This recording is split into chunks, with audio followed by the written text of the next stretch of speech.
When thinking back to my earliest memories, nothing is concrete. A string of hazy images come to mind like random snapshots out of time. Each one associated with certain feelings and emotions. They are imbued with a mystical, dreamlike quality, a gift born of childhood naivety. The magic of every Christmas when Santa was still real, for example, is an experience of pure joy that is lost with maturity. Many of these snapshots are impossible to place in any sort of context. They're just there, sunken in the crevices of the brain without rhyme or reason. Playing with my dad's beard in a wood-paneled room, him smiling down at me, comforting, or discovering a long row of marching ants in someone's wooded backyard, all by myself. Exciting. Some of them don't even seem real in hindsight. Did I actually fall from that tree by the lake, only to land on my feet without a scratch? Was it really a dream? I don't think so. Sure, I have memories of distant dreams, but there's a clear distinction between the dreams and reality of my past. I don't know how I can tell. I just can. And for this reason, one memory has always troubled me. The experience was so surreal, and yet certain details stand out with marked clarity. I'm not exactly sure when it happened. I couldn't have been older than 5 or 6. My brother and I were sleeping in our bunk bed. Because he was older, he got the top bunk. I had just woken up, but it was still nighttime.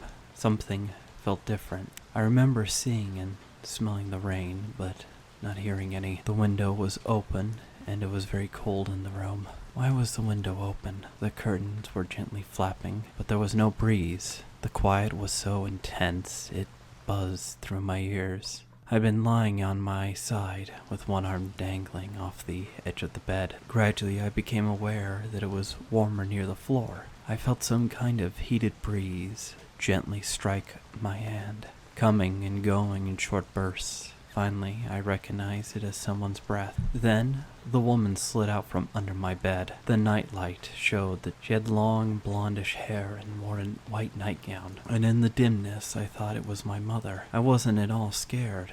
It's funny how a child's mind works. What's Mommy doing under the bed?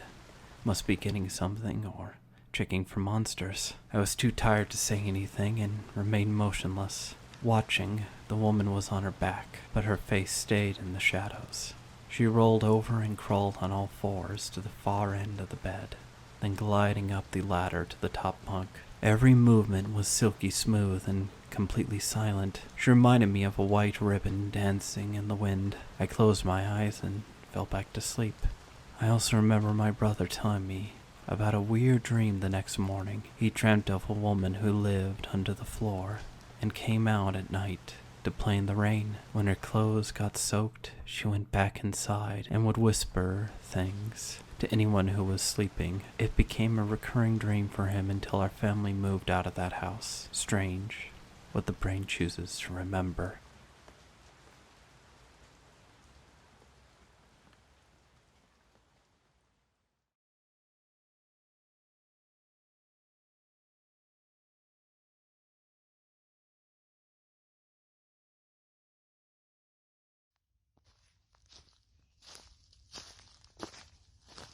I usually write creepypastas, some of which you've bound to have heard of, but today I got thinking about some experiences when I was younger. They can probably be easily explained now, I look back, but at the time, they were terrifying. There's nothing like the terror a child feels when they're totally convinced that something horrible is about to happen, and I decided to share some of these with you. And perhaps hear some of yours. Anyway, the picture is very much related. It's a screen cap from Google Maps of the small wooded area I used to spend a lot of time in when I was younger. I lived in the area from the ages of 3 up until 10, and during those years, I went into those woods more times than I can count. Lord knows why. The place used to terrify me. The area was appropriately named Devil's Woods. I'm not sure what the official name was, but the local teenagers called it that to scare us younger ones. And it worked, because a lot of strange things happened in that place. So, as with all places like that, there were rumors and legends and whatnot that went around there. One of the favorites was the old tale of the gypsies who were meant to live in the clearing at the back, which is the narrow end you can see in the picture. Apparently, a few gypsies set up camp there, and as all witches and gypsies do in stories, they like to kill children. One of the utmost dares you could get when we played dares was to go to the back of the woods by yourself, touch the last tree you could, and then return. I had to do this twice, and both times, strange things happened. The trail to the back of the woods was a strange one. It zigzagged from side to side, taking really difficult routes, and several times the ground rose up in huge humps that were a murder to navigate if you were on a bike. It would naturally get darker and darker as you progressed. Even though sometimes the trail would take you very close to the edge, it always stayed dark. The first time I went to the back of the woods, I was, as any kid would be who had just been dared, I was going to do it, and I was going to take my time doing it, too, to show all the older ones how scared I wasn't. Now, this sounds cliche, but I always say cliches only become cliches because they're true. The deeper you got into the woods, the stronger the feeling of dread you felt. It was deeply unnerving, but a child's pride is a lot stronger than fear, and so I pressed on. I reached the last turn before the clearing and paused. I could have sworn I could hear something in the clearing at the back. And suddenly, the previous ridiculous stories of evil gypsies came flooding back to me. I crept up to the corner and peered around. And I think that was the first time in my young life that I ever truly shot bricks. There was an old caravan there, a small one, because they would have had to have towed it over the farmer's field, but a caravan nonetheless. Well, that first time I didn't take too long to look at it. I was terrified that they were in there, waiting. It didn't occur to me that the caravan was in serious state of decay. I turned and ran, faster than ever. And fuck the trail, I just ran a straight line through those trees. The whole way, swearing footsteps thudded behind me. I tried to tell everyone when I got out, but I know they thought I was just taking the piss. I guess it just looked like I'd gotten scared, ran out, and tried to make up a story to disguise my fear. However, I kept on and on about it. And eventually my friend Connor had enough of my rambling and told me if I was so sure, we'd go in there again and I could show him. Just a note you need to know about Connor. He was fucking insane. I'm not joking. He had no fear whatsoever, and basically any trouble in the neighborhood, you could bet your bottom dollar it was him. I usually got dragged along under the I know stuff on you, boyo card. So, me and Connor set off just after lunch.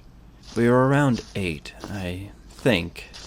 He was, as usual, bold as brass, strutting into the woods like he owned them. I was a lot more timid, still terrified the gypsies lurked around the trees, waiting for us. I think Connor thought I was making it up, but sure enough, when we reached the clearing, there it was, in all its battered glory. "See?" I remember, shouting triumphantly, before I realized I could just be drawing attention to us. Before I had the chance to persuade Connor to run like fuck, he had walked right over to it and pressed his face against it. "You idiot," he told me. "It's not lived in." Before I could stop him, he pulled open the old door, which nearly fell right off, and went inside. As you can imagine, the inside of the small caravan wasn't really that interesting. Old leaves on the floor, mud scuffs. If anything of value had been left in there, it had been stolen. It took Connor about 5 minutes to get bored of it and hop out, and let me tell you, I was glad. To try and disguise a little of my fear, I took a walk around the back of it. The very back of the clearing was full of thorns and closely knit bushes, so it was basically a dead end. However, there was a distinct hole in the thorny bushes, and I peered closer to find that loads of old junk had been thrown in there. There were old sleeping bags, empty packets of food, water, and alcohol, some old magazines destroyed by rain, just useless stuff like that. However, one thing leaped out at me as being kind of strange. It was an army jacket. Not the type you can buy in shops, but a genuine army jacket with regiment badges. The only thing missing was the Velcro surname slip, which had been ripped off. Of course, there being an army base close by, Connor wasn't that disturbed. However, I had seen the soldiers often, and they were certainly a proud bunch. I couldn't imagine any of them getting rid of their uniforms, or deserting, or anything like that. Connor was obviously bored now, and was taking the piss out of me for my epic escape from the forest. I was getting fucked off, to say the least, and just as I was about to tell him to shut up, something caught my eye in the undergrowth, close to the clearing. I only saw it for a split second, but I could have sworn it was a man watching us. He was crouched in the undergrowth, and seemed to be tattered and dirty in appearance, stockily built, but otherwise not really that remarkable. My breath caught, as it sometimes does when you see something that shocks you, and I wheeled around to see if Connor had seen it. To my relief, he had, and to my secret delight, he finally looked unnerved. "Did you see that?" he asked me, and I nodded. We decided to climb down the ditch to the right of us and go through the farmer's field rather than go through the forest, as it was a lot safer in our eyes to risk getting chased by an irate farmer. As we walked on the thin strip of land between crop and ditch, we kept silent, eyes on the ground, wondering what we had just seen. We began to notice the empty packets at the same time.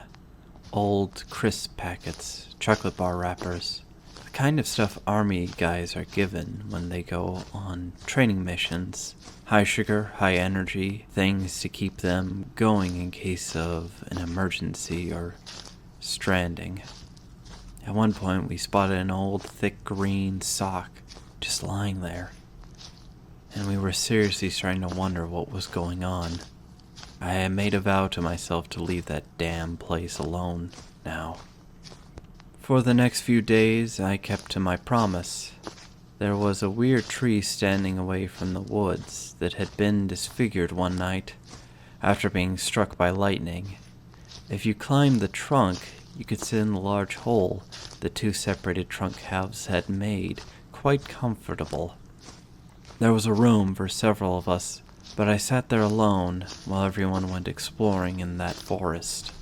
Shortly after seeing the strange man in the back of the forest, weird things started happening in other parts of the neighborhood, which was originally blamed on foxes. You know, bins tipped over and hunted through, claw marks in doors, and eventually small animals like rabbits mauled or killed, found half-eaten. However, things quickly took a sinister turn when none other than Connor had the sheer shit frightened out of him. I wasn't actually there when it happened, but it was the talk of everyone the next day. Apparently, the idiot had decided to accept a dare to go in there after dark, and had been attacked. It was legit, because the police were called. I had to return home when I went out to see him as the police were arriving outside the house, and when I finally saw him, he had some impressive-looking scratch marks down his arm. He was, of course, shaken, and it was strange not to see him showing off his war wounds. The story eventually trickled out. Connor had been attacked, presumably by the same man who we'd seen. A search was launched and the woods were placed out of bounds, and eventually the police found him. This man was obviously not right in the head. He had fled from the army, complaining that they were conspiring against him. He seemed to think he was some sort of secret weapon, and he had to flee and find his way in the wilderness, so he couldn't be used as the main weapon in any other wars. I think everyone had a hard time imagining this man ripping rabbits to bits with his bare teeth and scavenging through bins like some wild or stray animal. But of course, it had been him all along, and all because he was convinced that the army were out to use him as their ultimate killing machine. He seemed to believe he possessed unnatural powers. When the police found him, his fingernails were all ripped to shit. I'm not sure if it's true, but apparently fragments of his fingernails were found in the gouged doors, and the same jagged gashes were found on Connor's arms. Naturally, in such a small rural area, the newspapers and local news had a field day, and stalked the story so much that they eventually obtained enough information to attract the attention of the national news. They uncovered several strange things about the man.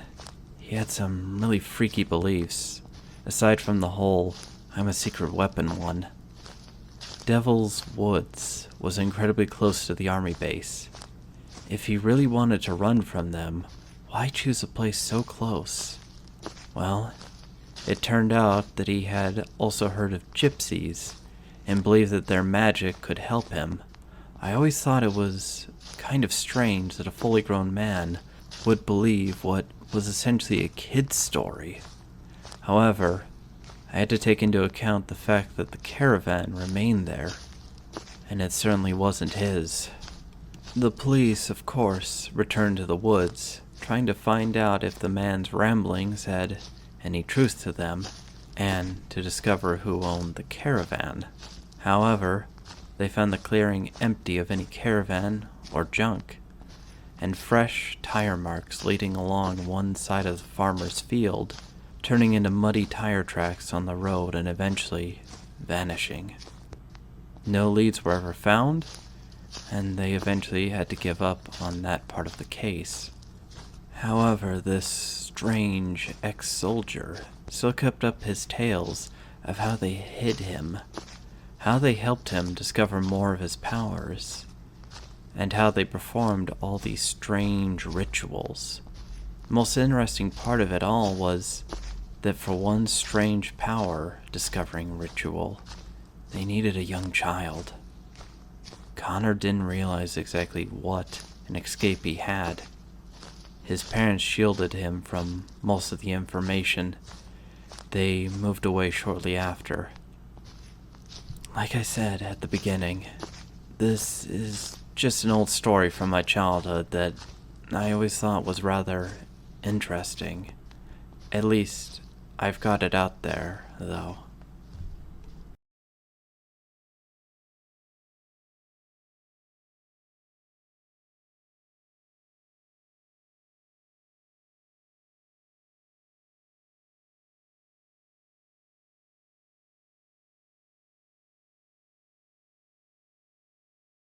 During the summer of 2003, events in the northeastern United States involving a strange, human-like creature sparked brief local media interest before an apparent blackout was enacted. Little or no information was left intact, as most online and written accounts of the creature were mysteriously destroyed.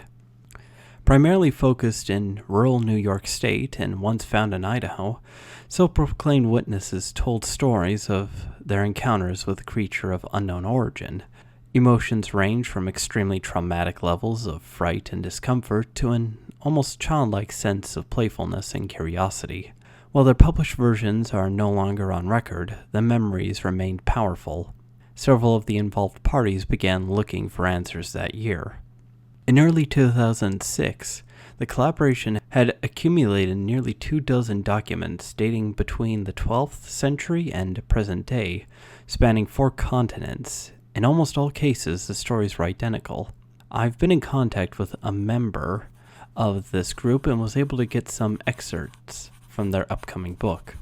From a suicide note, 1964. As I prepare to take my life, I felt it necessary to assuage any guilt or pain I've introduced through this act. It is not the fault of anyone other than him. For once I awoke and felt his presence, and once I awoke and saw his form.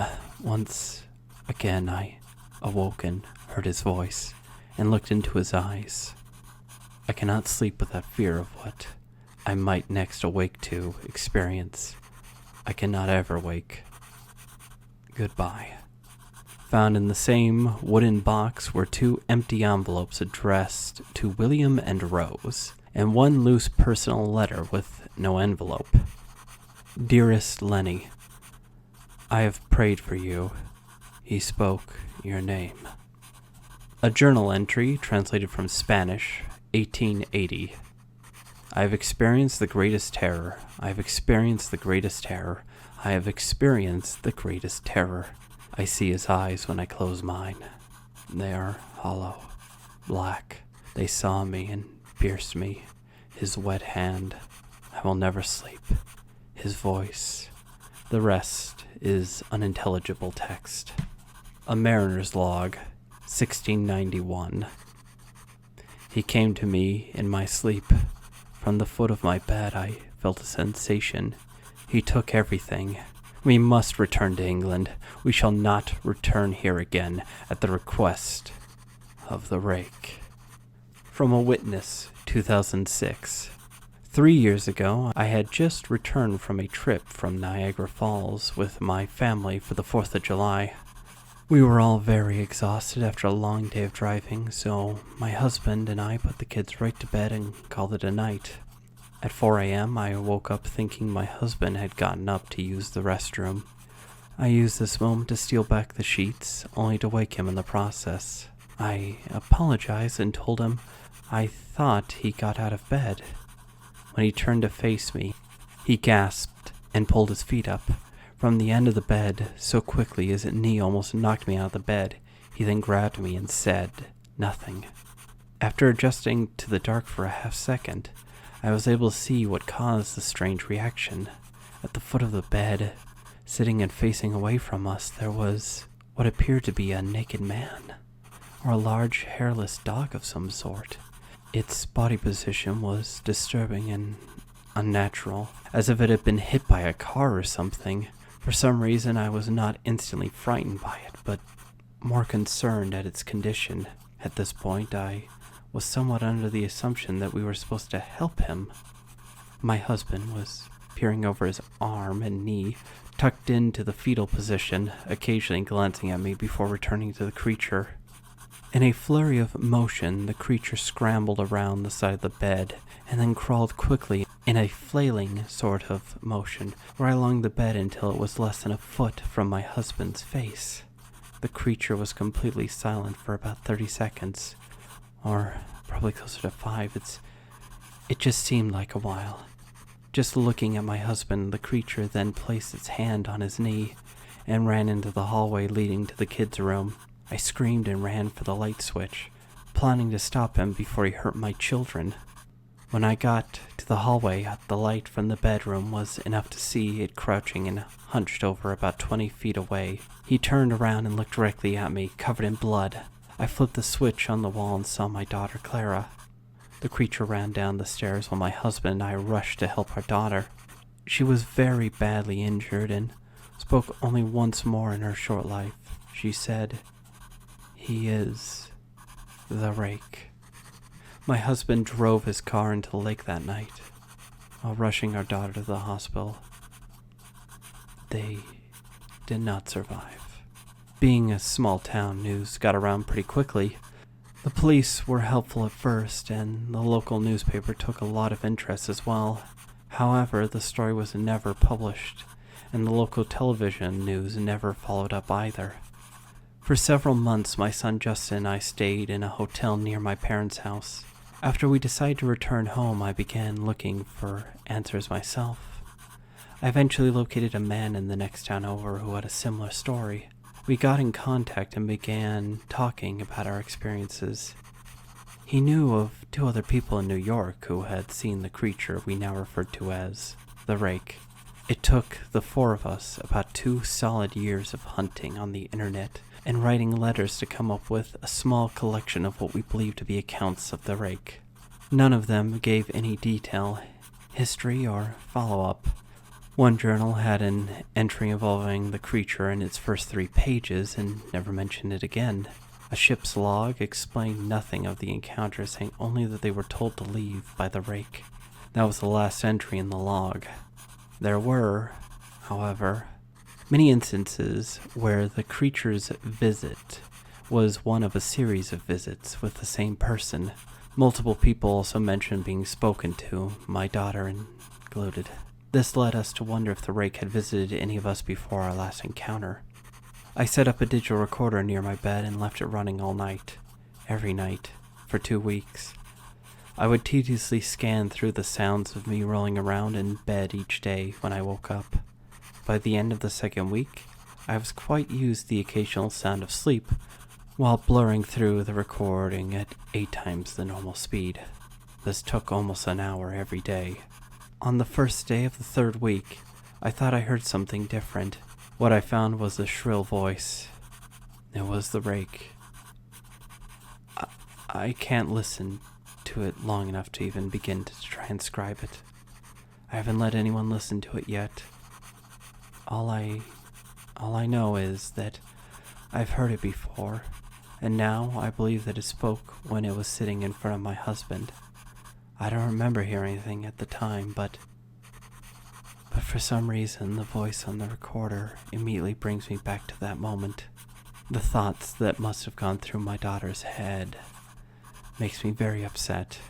I have not seen the rake since he ruined my life, but I know that he has been in my room while I slept.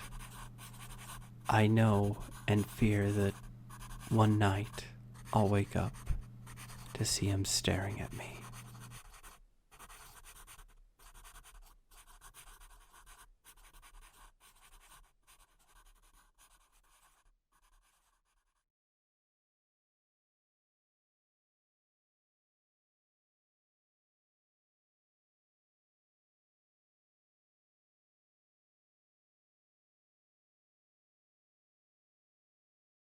After waking up with a jolt, the girl laid in bed a few seconds longer, reaching over to switch on her bedside lamp. She tried to remember exactly what had stolen her sweet slumber away. When she couldn't, the brunette swung her legs over the side of the bed and heaved herself up. Checking the time on her phone, she snorted when she saw it was midnight, the witching hour. Knowing that sleep would only evade her, she left her bedroom for the kitchen, a good cup of coffee on her mind. As she passed by her front door, a chill spread like liquid fire down her spine. It's only winter, she told herself. Focusing again on the coffee plan, measuring out scoops, water, and preparing her cup kept her occupied. But as the dark liquid boiled, she had nothing left to keep her mind from wandering off. The chill returned, and she couldn't help but glance behind her to the front door. It stood there, innocently enough, just like always. The deadbolt was still in place, and she could see nothing amiss with it. Turning back to her coffee, she did her best to forget about the feeling. With her cup in hand, she started back towards her bedroom. As she walked by the front door, She decided that a quick glance out the peephole would help calm her restless mind. The chill worsened with each step she took towards the door, and further away from the safety and warmth of her blankets. She pressed her empty hand against the cold metal door, and took a deep breath before leading her eye to the peephole. At first, she could only see an inky blackness and somehow seemed to swirl in itself. When she blinked in surprise, the void melted away. She wished it hadn't. In its place, there stood what she could only guess was once a man. The limbs were long and inhumanly awkward, with bulky joints branching off into several arms, not unlike the branches of a tree. The creature was draped in a black suit, somehow making the thing more nightmarish to her. The icing on the proverbial cake, however, was what passed as the hellish thing's face. It was though her mind blurred the ghastly visage to spare itself further shock and horror. She shoved herself away from the door with the hand still pressed against it. The scalding mug of coffee fell, the liquid burning her bare legs as she fell backwards and tried to crawl away from the door. She knew, somehow, that her mind hadn't been playing tricks on her. As she crab-walked away from the door, she watched his tendrils, as black as the void she first saw, snake around through the cracks. The girl was trapped between the instinct to flee and the gut feeling to not turn her back on the door. When the door jolted, the urge to flee overcame her, and she slipped in the burning liquid as she tried to make it back to her room. She knew deep down that she was trapping herself in a corner, but she had to get away from the door. The girl was halfway down the hallway when she heard the previous locked door creak open. She screamed and slipped into a wall, cracking her chin on it and stunning her. After that, there was only blackness. "Nicole?" A warm male voice snapped the woman out of her trance. As she turned around, she was met by one of her sister's doctors. She nodded, not sure if she should say anything, or even if she could find her voice if she did have something to say. That morning, she had gotten an urgent phone call from the hospital, saying that her sister, Lindsay, was there. Before they had even let her see her, the doctors had pulled her off to the side and insisted that they talk to her about what might have happened. Phrases like self-inflicted and assault had been thrown around, and Nicole felt her mind reel. She still hadn't fully understood what they had been saying until she saw Lindsay with her own eyes. Her little sister had a bandage wrapped around her head, covering both of her ears as well as her eyes.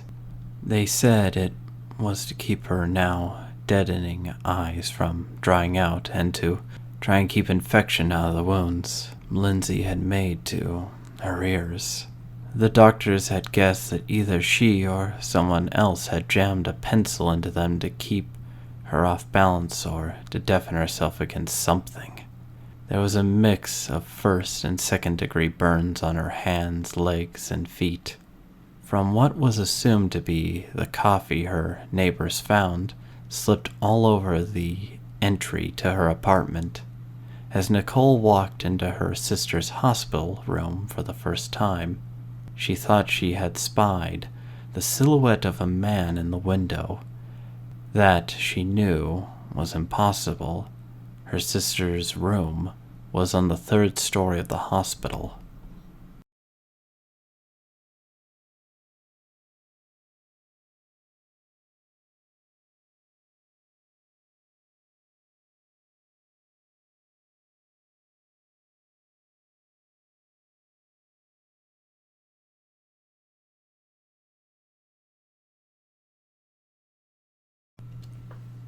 For her birthday, I took my girlfriend, Katie, to Arizona so we could stay with some friends of hers and spend a few weeks partying and getting crazy and stuff before heading back to school for the year. We drove up in my dad's car. It's a really old Ford make, and it's pretty beat up. The road there was bumpy and long. Our relationship seemed at its strongest on the road. We were really in love. That was the first time I realized that. I never truly been in love before. We were about halfway there when we realized we were going to run out of gas long before the nearest gas pump. Katie's head was out of the window, sunglasses on in the blistering heat outside. Nothing but the wild desert landscape to be seen in all directions. We became frantic. We hadn't seen another car on the road in almost an hour. What if we broke down here, in the middle of the desert? No food or water. With no one out there to find us, I sped up slightly, driving by these fears. It was then that we came across a gas station, smack bang in the middle of nowhere, in a dry, empty nowhere. It was an old worn-down servo, long, yellow grass blew in the breeze beneath it. Outside were two rusted gas pumps. At first we didn't know if it was occupied, it seemed so lifeless, but as we pulled up and saw the gas stains in the desert, we were convinced otherwise. Katie started refueling the car, and I went inside to pay and grab something to eat on the road. When I first went up to the door, it jammed. This perturbed me, so I looked up at the sign to check and was reassured that the store was open, according to the torn sign that hung in between the dull yellow curtains at the door window. I pushed harder and harder with effort, got into the store. Inside it was totally abandoned, left to ruin. Complete aisles lay on the ground. The fridges were smashed and glass coated on the floor. Despite the brightness outside, the interior of the gas station was dark and bitterly cold. Then there came, from behind me, this quiet weeping. Like a child's, I felt my heart race. It was coming from the back room. I stepped over the smashed glass and twisted metal remnants on the floor, over where the patches of grass had grown through. I ran my hand along the wall and felt the crisscross of ivy beneath my fingers. It was overgrown. There came the crying again, and now I was facing the back room door. It was directly in front of me. I pushed the door open, and it creaked with rust in its joints. Inside there lay several wooden steps into the basement. It was pitch black, and the smell was horrific. The drip-drop of water alerted me to the fact the basement was flooded. The water was up to my knees. Again, there came the crying, and a small splash in the far corner of the basement. "Hello?" I called out. "Is anyone there?" I started to approach the corner. The smell was horrible, and cold water eventually got to me. The sobbing was getting louder, and the corner. I swore I saw something move amongst the shadows. "Hello?" I called again. "What's wrong?" I finally reached the corner. Still dark, I had to bend down to avoid the pipes, which leaked down my back and trickled down my spine. The figure in front of me was very small and black, hunched over, sobbing quietly, head in its hands. "Why are you down here?" I whispered. Then it stopped moving completely. It was totally still. All noise seemed to cease, but for the quiet dripping of a broken pipe somewhere behind me. I outstretched my arm to touch its tiny shoulder, but it then began to slowly turn in my direction, to look me eye to eye. As its face swiveled around to look into mine, I remember screaming and swinging my head up in recoil, cracking it on the pipe up above. The face was white as a sheet, pale like a hideous, moving mask. The eyes and mouth were completely black holes, huge and widening. Even as I looked at them, they were so huge, they almost consumed its entire face. As I desperately tried to escape, it splashed towards me at a rapid speed, uncurling its long, thin fingers. It was wailing now, staring at me with its huge black eyes as I scrambled up the stairs with great difficulty, as I felt my legs begin to give way beneath me. It sprinted out of the water and up the stairs towards me. I slammed the door, flipped the lock, and tore out of the store into the old Ford. Katie began to laugh when she saw me, jeans wet, trembling with sweat soaking my chest. But I grabbed her and screamed at her to drive. For about a half an hour I could barely tell her what happened in the store. She listened and gave me a look of sheer horror. When I finally gave in and told her everything, she pulled the car to the side of the road and began to cry herself. I asked her what was wrong. She said, "I saw something while you were gone. When you were in the store, I was just putting the pump back when I saw this little girl and a man, her father, I guess.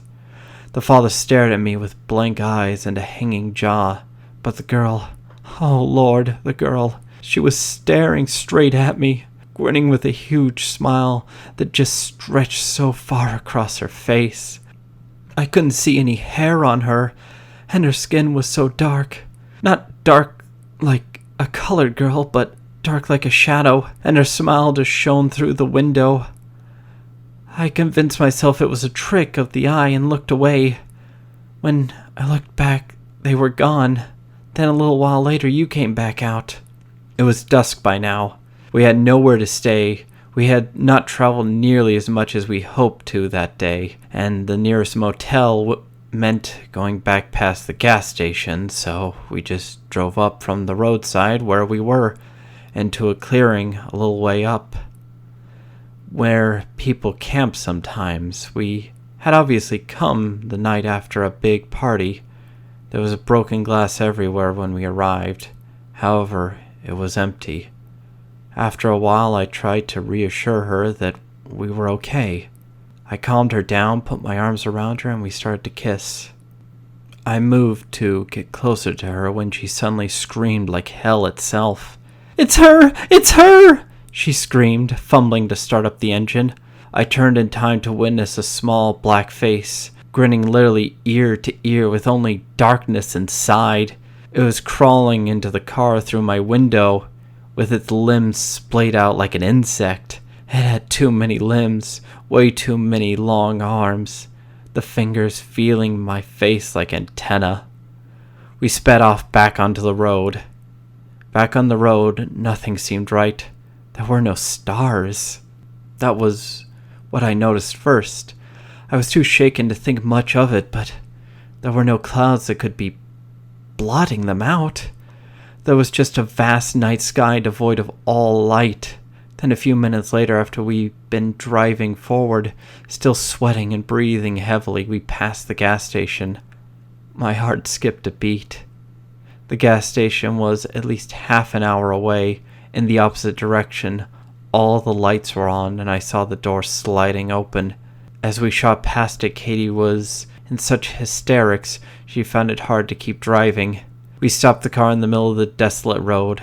I decided we should switch seats so that I could drive. She shuffled across from her seat to mine, and I opened the door to get out. As soon as I was outside, the foul stench of the basement overwhelmed me. I gagged and vomited down the side of the car. It was then I noticed the runner, a pale white thing sprinting towards us through the fog, its limbs practically a blur. I could make out no face. How long had it been following us, running after us in the night? I got into the driver's seat as quickly as possible. We drove off again, not talking. Katie whimpered and I slightly prayed. Then we passed the gas station again. The door was open. There were two figures standing at the door, waiting. As we forced ourselves on, we both became aware of a soft, barely audible weeping in the back seat. Neither of us dared turn around. "Ignore it," I whispered, my trembling hands gripping the steering wheel. Katie was curled into the fetal position, holding her head in her hands. The wailing increased, becoming extremely loud, ear-piercing and horrific. Finally, I ordered myself to end it. and looked behind me. For a split second I thought it was a girl in a white dress looking back up at me, but she was gone. As soon as she had appeared, I checked the seats. Carefully. There was nothing. In my tiredness and fear, I had completely lost track of the road. I drove on, and all through the night, Katie whimpered. I touched her once, but she screamed. I never tried again after that. The noise from the back seat started up again. We passed the gas station twice more. The people at the door were closer and closer every time. The finest slither of red light had begun to settle on the horizon. It was still dark as hell, but at least I was able to see the road ahead of me. Katie had been silent, face concealed under her hands for some times. I decided to check the time, so I turned on the radio. At first, there was only static. Instead of time, or anything at all, the digital clock simply appeared black. I fiddled with the dial, trying to change the station in between the static. I only found one audible channel. It had a high-pitched buzz in the background. A man was muttering names and numbers under his breath. 29 Lucy, 30 Adam, 31 Katie. I switched back to static. I knew which name was next. When we got to Katie's friend's house, it was morning. It was overcast and everything had the smell of rain on it. Her friends weren't home. Katie's friends lived way out in the country. No one else around in a mile. The grass was climbing the walls outside. How long have they been out? As soon as we were inside, Katie started whimpering again. I realized that while she had been silent, she was biting on her lip. Blood was trickling down her chin and the skin around her mouth was torn and chewed through. She grabbed the newspaper and some masking tape off the table and began blocking out the windows. After the night's events, I don't know whether I would be insane to join her or stop her. I simply watched. She covered the windows, jammed the doors, and turned the lights off. For some reason, it could have been minutes or hours, we sat silent in the dark. I offered to turn the television on. Katie said nothing. Sitting blank and comatose, I turned the television on anyway. A grainy, black and white image flickered to life before us. A white face with empty eyes and impossibly huge smile flashed up. The smile grew wider and wider the longer we stared into it. There came the sound of weeping from the television, or in the house, I couldn't tell. We turned the TV off. It's been 3 whole days now. I haven't seen Katie at all today. She spends her time in the closet, crying. I once tore the door open and screamed at her. She screamed back, her face contorting into something grotesque and inhuman. I slammed it in her face. The phone rings. Often. A voice, my mother's, I believe, whispering under its breath. I can only catch snippets of what it says. Come back. You're welcome to come back. Sometimes in the background I hear quiet chuckling. Hang up without saying a thing. Usually the bathroom is shining white. I hear the shower running and will walk in to find nothing. Nothing at all. Then, when I'm in the bathroom, I will hear the television flick back on. It always goes to the face. In the background, there are muttering voices now. I've called the police twice. All I get is the whispering woman's voice. I called Katie's friends too, just as fruitlessly. There are knocks at the door. A lot now. Through the newspaper, on the other side of the window, I see their hands slam against the glass and slide down. They do this for hours on end sometimes. They press their eyes up to the glass through the holes in the newspaper. At night we hear screaming from the guest room. I boarded it up. Sometimes I find tiny pieces of glass on the ground. A leak sprang up about a day ago in my room downstairs. Black spots of mold have appeared on the walls. There's a smell throughout the house, seeping in from my room. The odor of decay. I pray hopelessly, and I swear to God I wish that I had never gotten out of that car.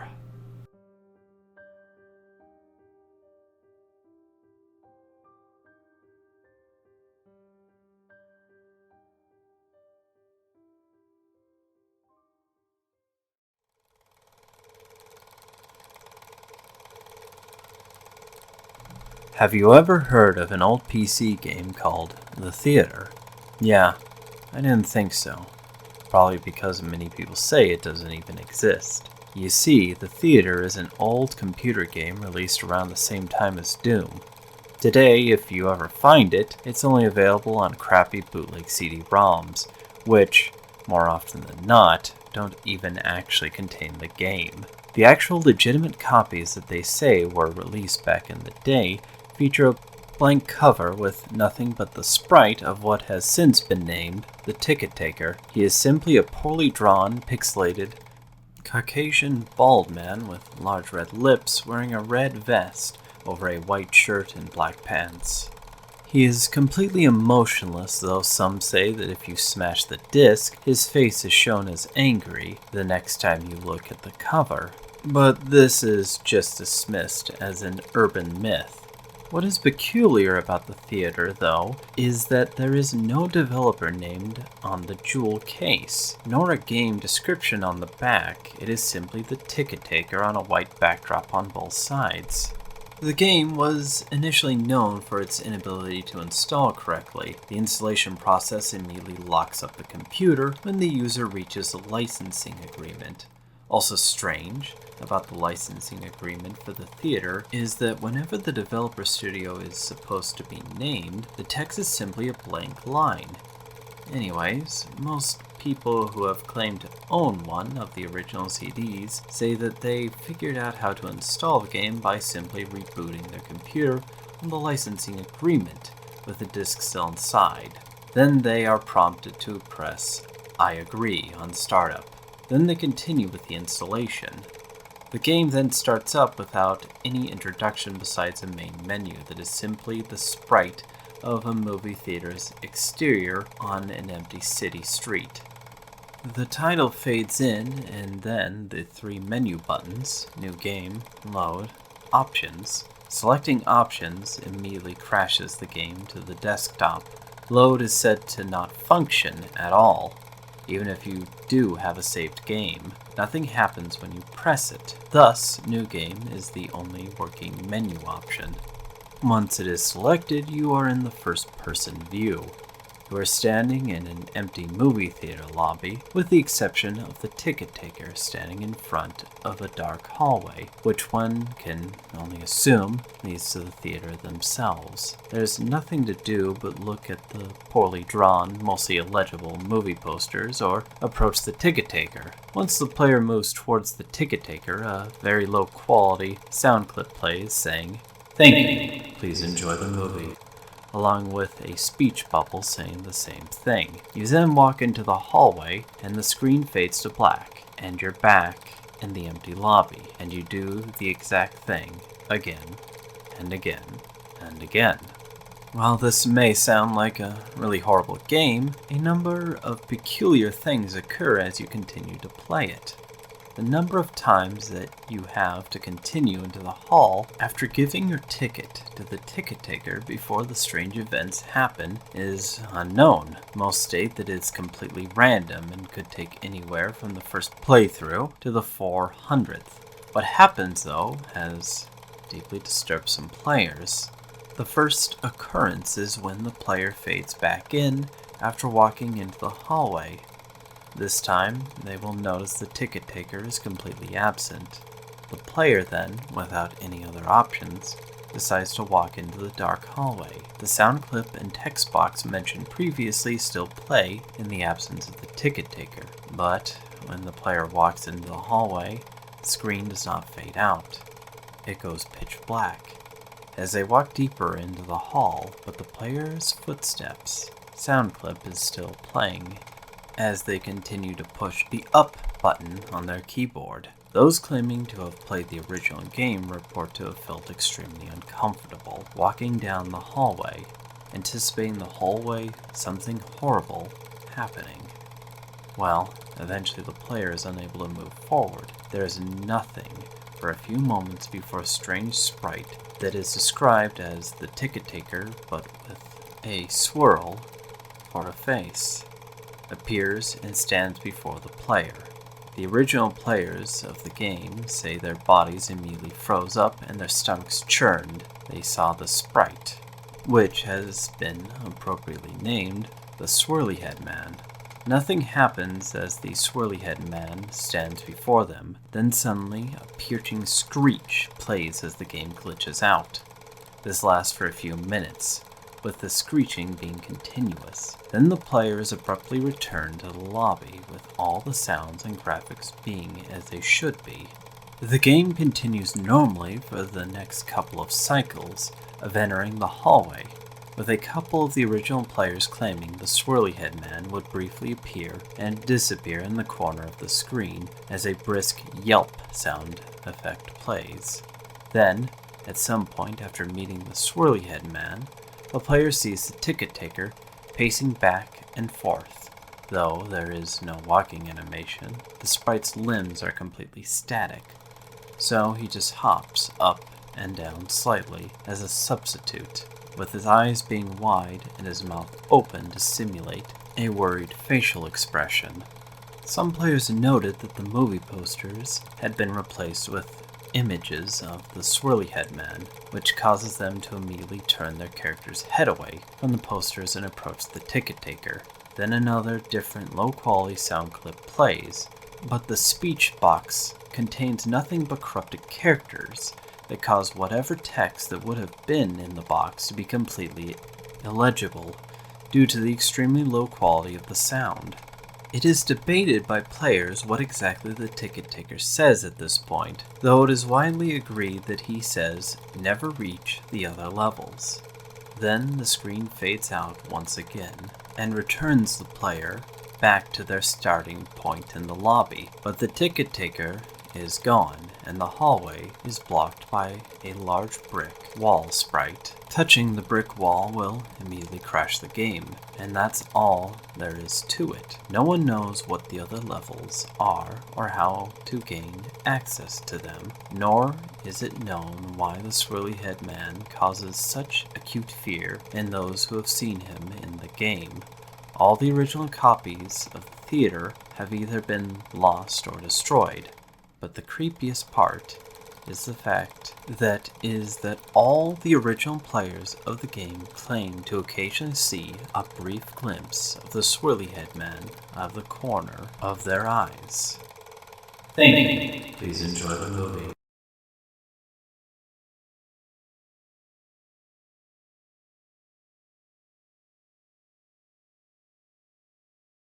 Have you ever forgotten your phone? When did you realize you'd forgotten it? I'm guessing you didn't just smack your forehead and exclaim, "Damn!" apropos of nothing. The realization probably didn't dawn on you spontaneously. More likely, you reached for your phone, pawing open your pocket or handbag, and were momentarily confused by it not being there. Then you did a mental recap of the morning's events. Shit. In my case, my phone's alarm woke me up as normal, but I realized the battery was lower than I expected. It was a new phone, and it had this annoying habit of leaving applications running that drained the battery overnight. So I put it on to charge while I showered instead of into my bag like normal. It was a momentary slip from the routine, but that was all it took. Once in the shower, my brain got back into the routine. It follows every morning, and that was it. Forgotten. This wasn't just me being clumsy, as I later researched. This is just recognized brain function. Your brain doesn't work just on one level. It works on many. Like when you're walking somewhere, you think about your destination and avoiding hazards. But you don't need to think about keeping your legs moving properly. If you did, the entire world would turn into one massive hilarious quap cosplay. I wasn't thinking about regulating my breathing. I was thinking whether I should grab a coffee on the drive to work. I did. I wasn't thinking about moving my breakfast through my intestines. I was wondering whether I'd finish on time to pick up my daughter, Emily, from the nursery after work or get stuck with another late fee. This is the thing.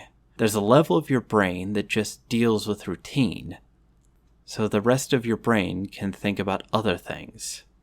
Think about it. Think about your last commute. What do you actually remember? Probably little, if anything. Most common journeys blur into one, and recalling anyone in particular is scientifically proven to be difficult. Do something often enough and it becomes routine. Keep doing it and it stops being processed by the thinking bit of your brain and gets regulated to the part of your brain deducted to dealing with routine. Your brain keeps doing it without you thinking about it. Soon, you think about your route to work as much as you do keeping your legs moving when you walk. Most people call it autopilot, but there's danger there. If you have a break in your routine, your ability to remember and account for the break is only as good as your ability to stop your brain going into routine mode.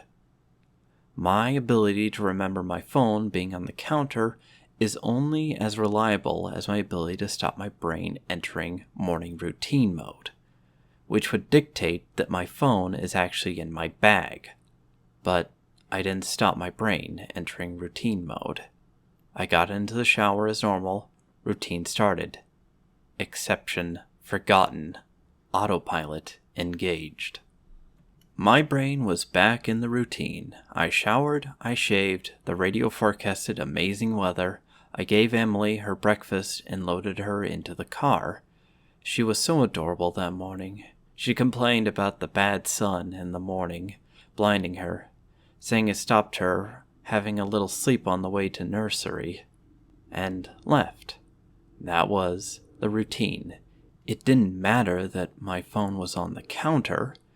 Charging silently, my brain was in the routine, and in the routine, my phone was in my bag. This is why I forgot my phone. Not clumsiness, not negligence, nothing. More my brain entering routine mode and overriding the exception. Autopilot engaged. I left for work. It's a sweltering hot day already. The bad sun had been burning since before my traitorously absent phone woke me. The steering wheel was burning hot to the touch when I sat down. I think I heard Emily shift over behind my driver's seat to get out of the glare. But I got to work, submitted the report, attended the morning meeting. It's not until I took a quick coffee break and reached for my phone that the illusion shattered. I did a mental restep. I remembered the dying battery. I remembered putting it on the charge. I remembered leaving it there. My phone was on the counter. Autopilot disengaged. Again, there lies the danger. Until you have that moment, the moment you reach for your phone and shatter the illusion, that part of your brain is still in routine mode. It has no reason to question the facts of the routine. That's why it's a routine. The act of repetition is not as if anyone could say, "Why don't you remember your phone?" Didn't occur to you. How could you forget? You must be negligent. This is to miss the point. My brain was telling me the routine was completed as normal, despite the fact that it wasn't.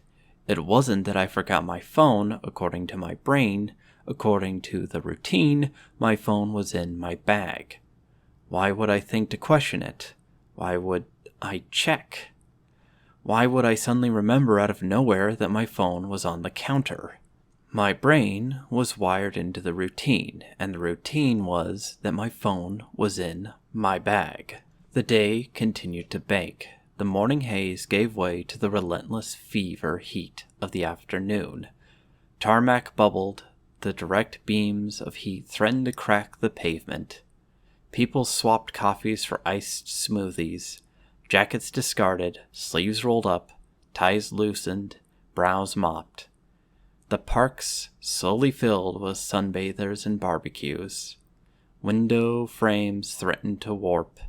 The thermometer continued to swell.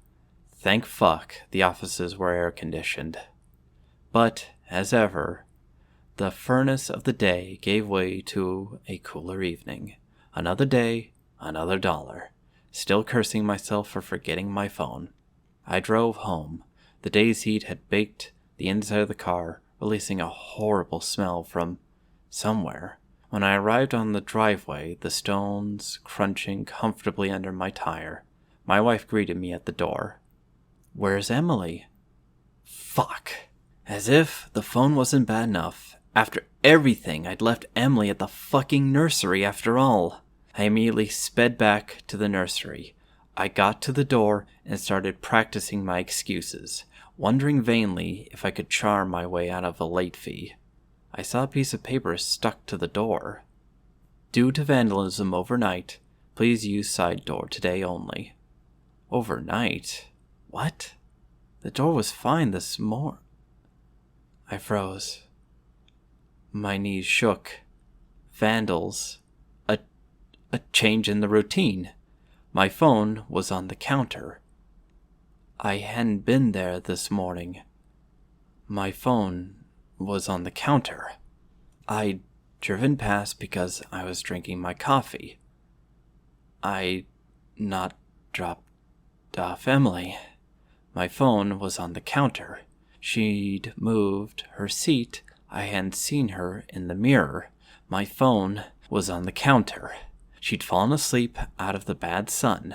She didn't speak when I drove past her nursery. My phone was on the counter. She changed the routine. My phone was on the counter. She changed the routine, and I'd forgotten to drop her off. My phone was on the counter. 9 hours. That car, that baking sun, no air, no water, no power, no help. That heat, a steering wheel too hot to touch. That smell. I walked to the car door, numb, shook. I opened the door. My phone was on the counter, and my daughter was dead. Autopilot disengaged.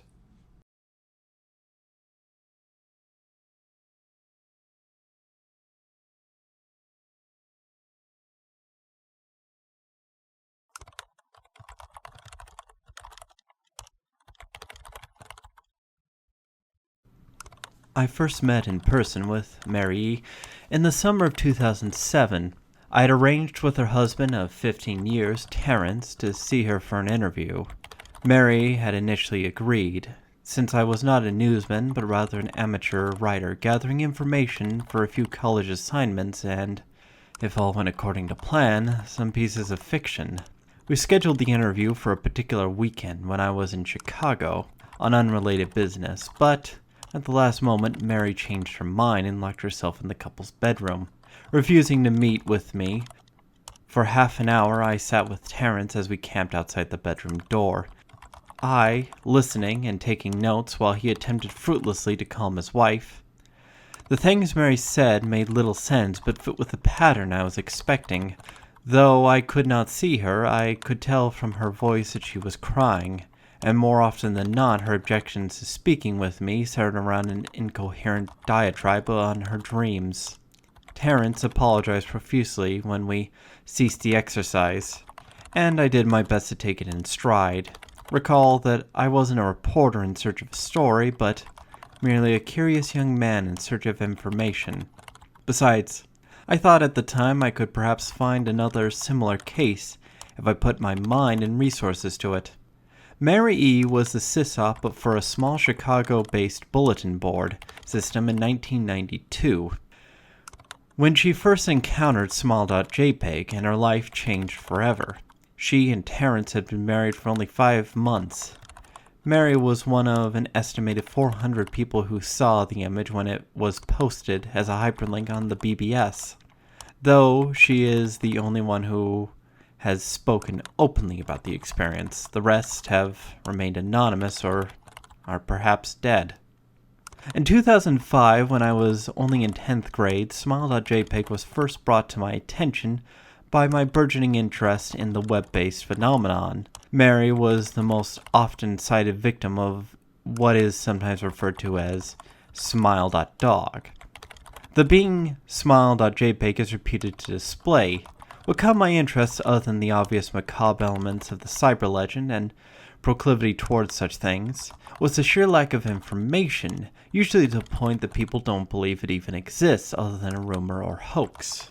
It is unique because though the entire phenomenon centers on a picture file, that file is nowhere to be found on the internet.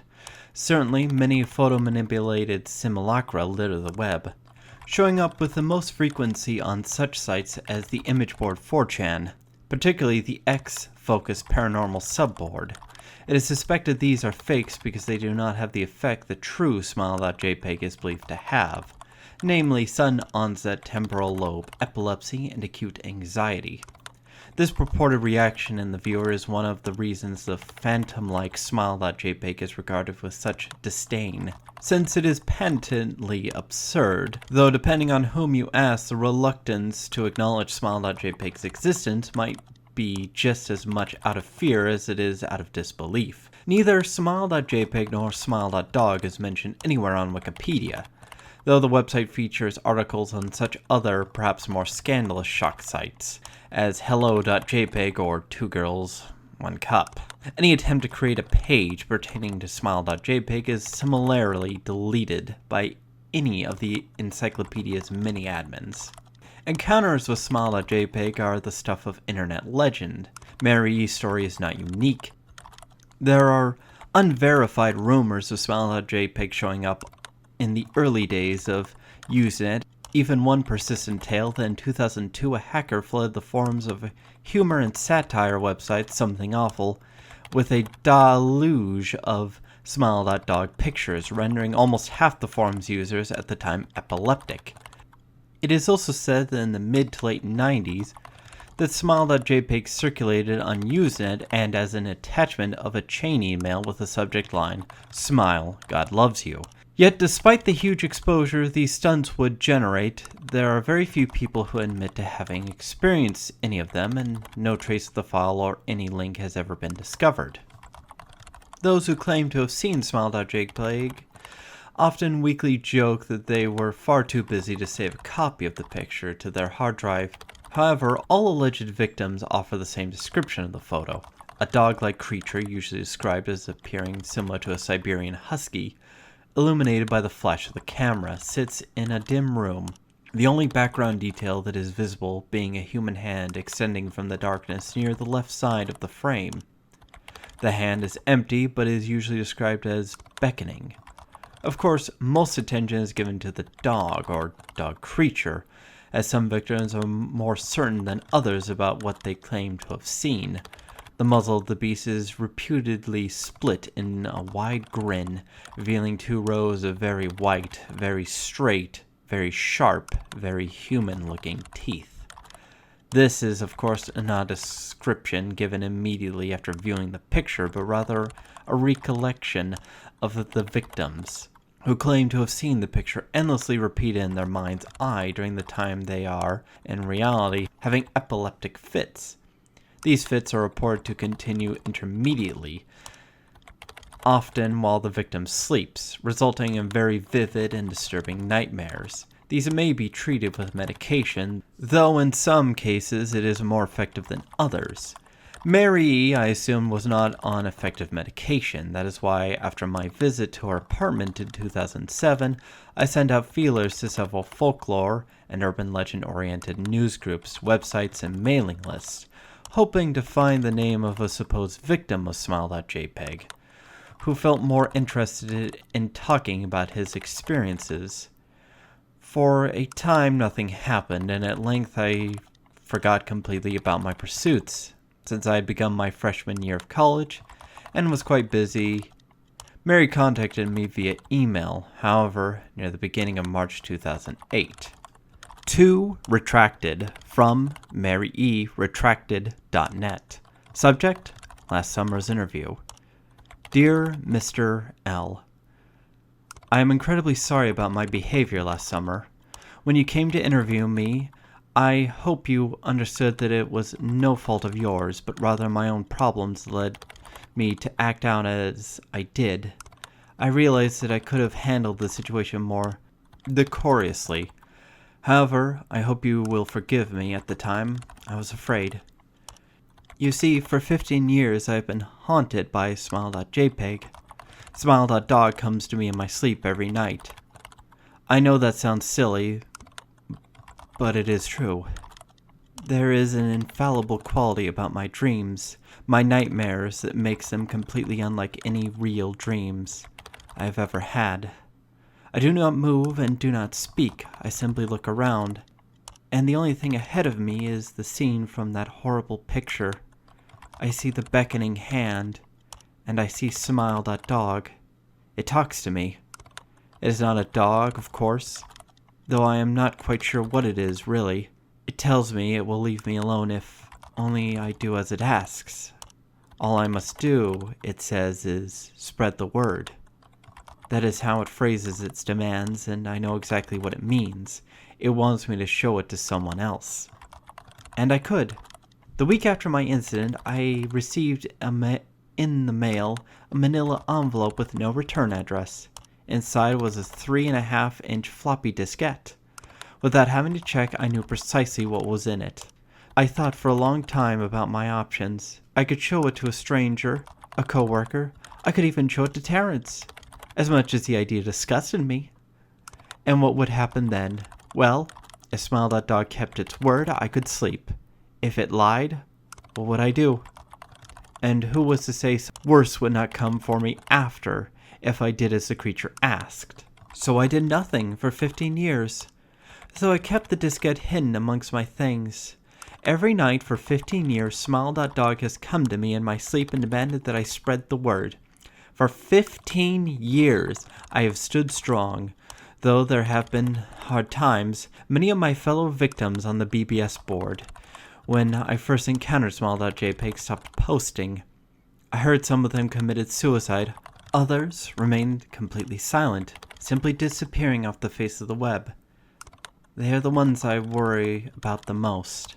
I sincerely hope you forgive me, Mr. L. But last summer, when you contacted me and my husband about an interview, I was near the breaking point. I decided I was going to give you the floppy diskette. I did not care if Smile.dog was lying or not. I wanted it to end. You were a stranger, someone I had no connection with, and I thought I would not feel sorrow when you took the diskette as part of your research and sealed your fate. Before you arrived, I realized what I was doing. Was plotting to ruin your life. I could not stand the thought, and in fact I still cannot. I am ashamed, Mr. L, and I hope that this warning will dissuade you from further investigation of Smile.jpg. You may in time encounter someone who is, if not weaker than I, then wholly more depraved, someone who will not hesitate to follow .dog's orders. Stop while you still are whole. Sincerely, Mary E.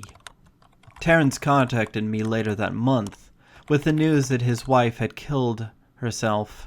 While cleaning up the various things she'd left behind, closing email accounts and the like, he happened upon the above message. He was a man in shambles. He wept as he told me to listen to his wife's advice.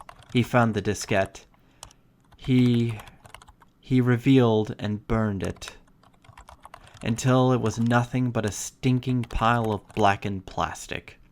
The part that disturbed him, however, was how the diskette had hissed as it melted, like some sort of animal, he said. I will admit that I was a little uncertain about how to respond to this.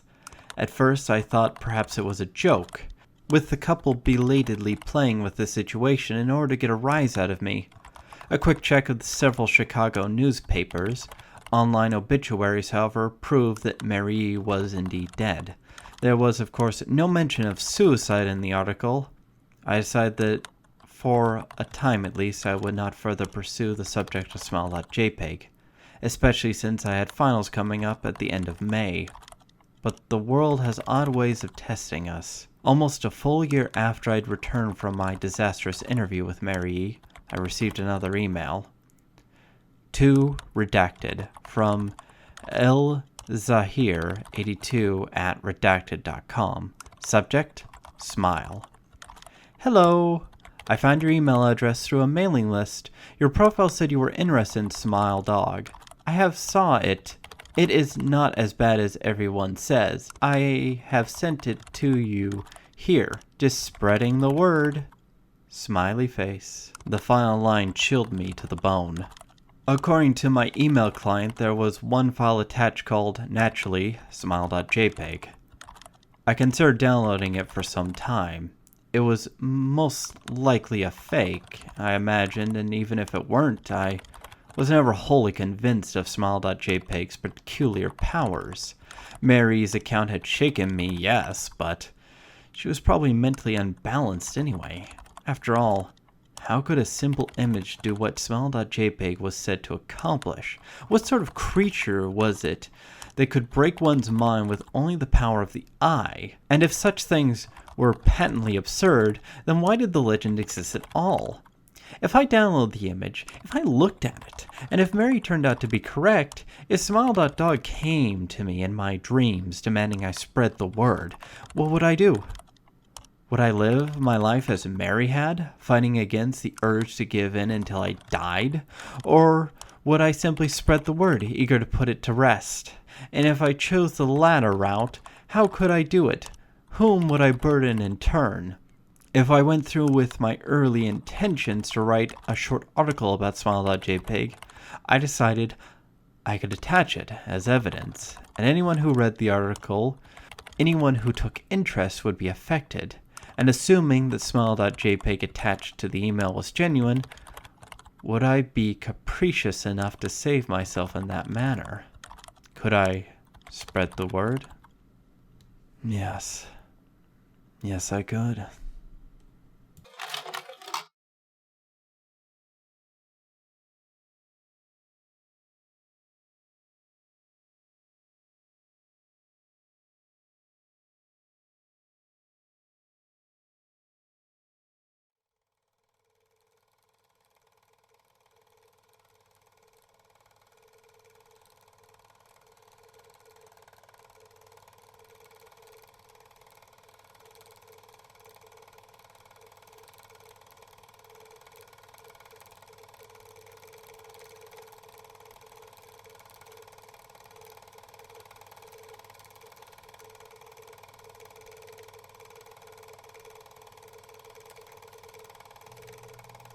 I just want to start this off by saying if you want an answer at the end, prepare to be disappointed. There just isn't one. I was an intern at Nickelodeon Studios for a year in 2005 for my degree in animation. It wasn't paid, of course. Most internships aren't. But it did have some perks beyond education. To adults, it might not seem like a big one, but most kids at the time would shit themselves over it. Now, since I worked directly with the editors and animators, I got to view the new episodes days before they aired. I'll get right to it. Without giving too many unnecessary details, they had very recently made the SpongeBob movie and the entire staff was somewhat sapped of creativity, so it took them longer to start up the season. But the delay lasted for more upsetting reasons. There was a problem with the Series 4 premiere that set everyone and everything back for several months. Me and two other interns were in the editing room, along with the lead animators and sound effects for the final cut. We received the copy that was supposed to be Fear of a Krabby Patty and gathered around the screen to watch it. Now, given that it isn't the final yet, Animators often put up a mock title card, sort of an inside joke for us with phony, often sometimes lewd titles such as How Sex Doesn't Work instead of Rockabye Valve. When SpongeBob and Patrick adopt a sea scalp, nothing particularly funny but work-related chuckles. So when we saw the title card, Squidward Suicide, we didn't think it more than a morbid joke. One of the interns did a small throat laugh at it. The happy-go-lucky music plays as is normal. The story began with Squidward practicing his clarinet. Hitting a few sour notes like normal, we hear SpongeBob laughing outside, and Squidward stops, yelling at him to keep it down as he has a concert that night and needs to practice. SpongeBob says okay and goes to see Sandy with Patrick. The bubble screen splash comes up and we see the ending of Squidward's concert. This is when things begin to seem off. While playing, a few frames repeat themselves, but the sound doesn't. At this point, the sound is synced up with animation, so yes, that's not common. But when he stops playing, the sound finishes as if the skip never happened. There's a slight murmuring in the crowd before they begin to boo him. Not normal cartoon booing that is common in the show, but you could very clearly hear malice in it. Squidward's in full frame and looks visibly afraid. The shot goes to the crowd with SpongeBob in center frame, and he too is booing. Very much unlike him. That isn't the oddest thing, though. What is odd is everyone had hyper-realistic eyes. Very detailed. Clearly not shots of real people's eyes. But something a bit more real than CGI. The pupils were red. Some of us looked at each other, obviously confused, but since we weren't the writers, we didn't question its appeal to children. Yet. The shot goes to Squidward sitting on the edge of his bed, looking very forlorn. The view out of his porthole window is of a night sky, so it isn't very long after the concert. The unsettling part is, at this point, there is no sound. Literally, no sound. Not even the feedback from the speakers in the room. It's as if the speakers were turned off. Though their status showed them working perfectly, he just sat there, blinking in the silence for about 30 seconds. Then he started to sob softly. He put his tentacles over his eyes and cried quietly for a full minute more. All the while, a sound in the background very slowly growing from nothing to barely audible. It sounded like a slight breeze through a forest. The screen slowly began to zoom in on his face. By slow, I mean it's only noticeable if you look at 10 seconds apart, side by side. His sobbings grow louder, more full of hurt and anger. The screen then twitches a bit, as if it twists in on itself for a split second, then back to normal. The wind through the trees sound gets slowly louder and more severe, as if a storm is brewing somewhere. The eerie part is this sound, and Squidward's sobbing sounded real, as if the sound wasn't coming from the speakers, but as if the speakers were holes. The sound was coming through from the other side. As good as the sound as the studio likes to have, they don't purchase the equipment to be that good to produce sound of that quality. Below the sound of the wind and sobbing, very faint, something sounded like laughing. It came at odd intervals and never lasted more than a second, so you had a hard time pinning it. We watched this show twice, so pardon me if things sound too specific, but I've had time to think about them. After 30 seconds of this, the screen blurred and twitched violently, and something flashed over the screen, as if a single frame was replaced. The lead animation editor paused and rewound frame by frame. What we saw was horrible. It was a still photo of a dead child. He couldn't have been more than 6. The face was mangled and bloodied, one eye dangling over his upturned face. Popped. He was naked down to his underwear, his stomach crudely cut open and his entrails lying beside him. He was laying on some pavement that was probably a road. The most upsetting part was that there was a shadow of a photographer. There was no crime tape, no evidence, tags, or markers, and the angle was completely off for a shot designed to be evidence. It would seem the photographer was the person responsible for the child's death. We were, of course, mortified, but pressed on, hoping it was just a sick joke. The screen flipped back to Squidward, still sobbing, louder than before, and half body and frame. There was now what appeared to be blood running down his face from his eyes. The blood was done in a hyper-realistic style, looking as if you touched it, you'd get blood on your fingers. The wind sounded now as if it were that of a gale blowing through the forest. There were even snapping sounds of branches, the laughing, a deep baritone, lasting at longer intervals and coming more frequently. After about 20 seconds, the screen again twisted and showed a single-frame photo. The editor was reluctant to go back. We all were. But he knew we had to. This time the photo was that of what appeared to be a little girl, no older than the first child. She was lying on her stomach, her barrettes in a pool of blood next to her. Her left eye was too popped out and popped, naked except for underpants. Her entrails were piled on top of her above, another crude cut along her back. Again, the body was on the street and the photographer's shadow was visible. Very similar in size and shape to the first. I had to choke back vomit, and one intern, the only female in the room, ran out. The show resumed.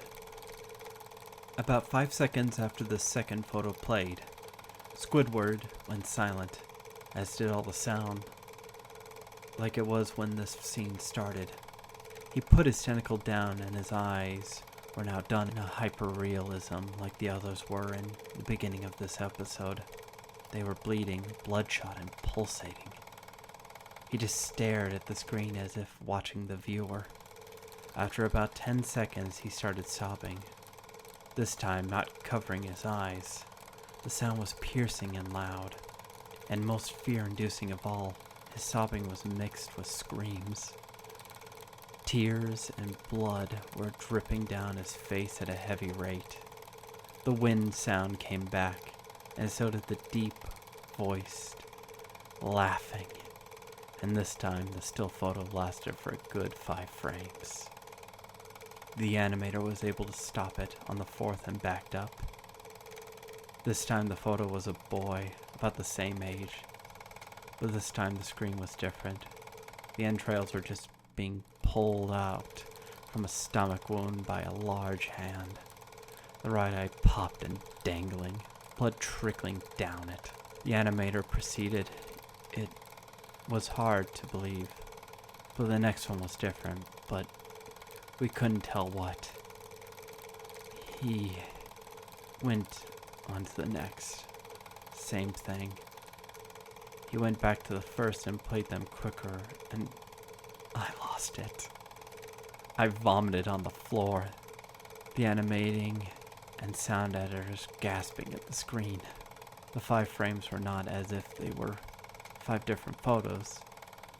They were played out as if they were frames from a video. We saw the hand slowly lift out the guts. We saw the kid's eyes focus on it. We even saw 2 frames of the kid beginning to blink. The lead sound editor told us to stop. He had to call in the creator to see this. Mr. Hillenberg arrived within about 15 minutes. He was confused as to why he was called down there, so the editor just continued the episode. Once a few frames were shown, all screams, all sounds again stopped. Squidward was just staring at the viewer, full frame of his face. For about 3 seconds, the shot quickly panned out and that deep voice said, "Do it. Do it." And we saw in Squidward's hand a shotgun. He immediately puts the gun in his mouth and pulls the trigger. Realistic blood and brain matter splatters the wall behind him and his bed, and he flies back with the force. The last 5 seconds of the episode shows his body on the bed, on his side, one eye dangling on what's left of his head, above the floor, staring blankly at it. Then the episode ends. Mr. Hillenberg is obviously angry at this. He demanded to know what the hell was going on. Most people left the room at this point, so it was just a handful of us to watch it again. Viewing the episode twice only served to imprint the entirety of it on my mind and cause me horrible nightmares. I'm sorry I stayed. The only theory we could think of was the file was edited by someone in the chain from the drawing studio to here. The CTO was called in to analyze when it happened. The analysis of the file did show it was edited over by new material. However, the timestamps of it was a mere 24 seconds before we began viewing it. All equipment involved was examined for foreign software and hardware, as well as glitches, as if the timestamp may have glitched and showed the wrong time, but everything cracked out fine. We don't know what happened, and to this day nobody does. There was an investigation to the nature of the photos, but nothing came of it. No child scene was identified, and no clues were gathered from the data involved, nor physical clues in the photos. I never believed in unexplainable phenomenon before, but now that I have something happen and can't prove anything about it beyond anecdotal evidence, I think twice about things.